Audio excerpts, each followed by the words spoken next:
ስድስተኛ ወሯ ስንተኛ ወሯ ልጅ 6 ወር ነው ያለችው።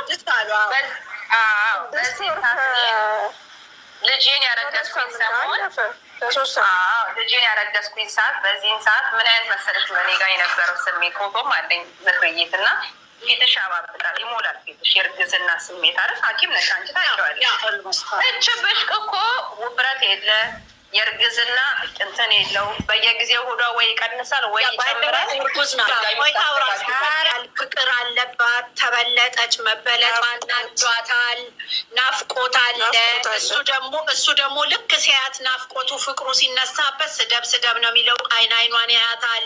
እሱ የራሱን እንትን ብቻ ነው እያስቀደመ ያለው ሁሌም የሚለው Dhugaar bachuu fi maal kun gizee tokko sirriitti yaada gizee tokko sirriitti yaadu wanti isin beekuu qabdanuu jalqaba irratti akka jalqaba garaan isii yeroo tokko guddataa garoo tokko garaan isii hin bicataa.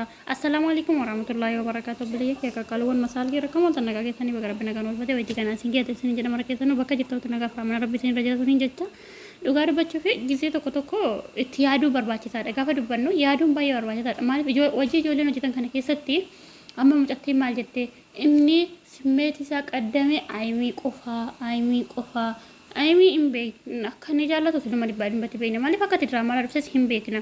Dubartiin tokko gaafa ulfataatu ulfi tokko har'a yoo namni hadha garaan kee hin guddatee jedhe borqannaftee dhufti yoo namni borqannasee garaan kee jedhu guddistee dhufti. Mucaan kun jechuudha.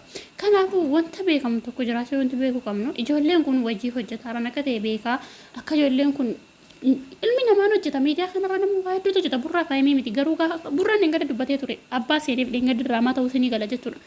Ani gaafa waa tokko nan hojjedhe jedhee qabee waan nama haasofsiisu hin beeku jedhe dhugaa dubbachuuf nama dhiba gizee waa'een burraa faayimii kun jechuudha. Gaafa burraan viidiyoo tokko yookiin immoo waa tokko hojjechuu eegalee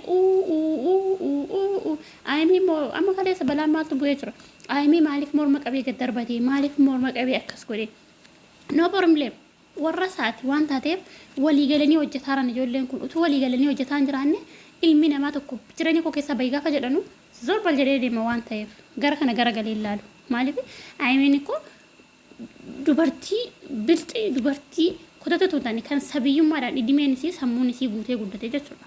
Sammuun isii uumama rabbiitiin guutamee guddate jechuudha. Garuu dhidhimeen isii xiqqoodha. Nuwara media kana miti mucaan kun jechuudha. Media kana urkatti guddatte intalli kun jechuudha. Nuwara media kana irratti biyya arabaatti dhimee fixee miti.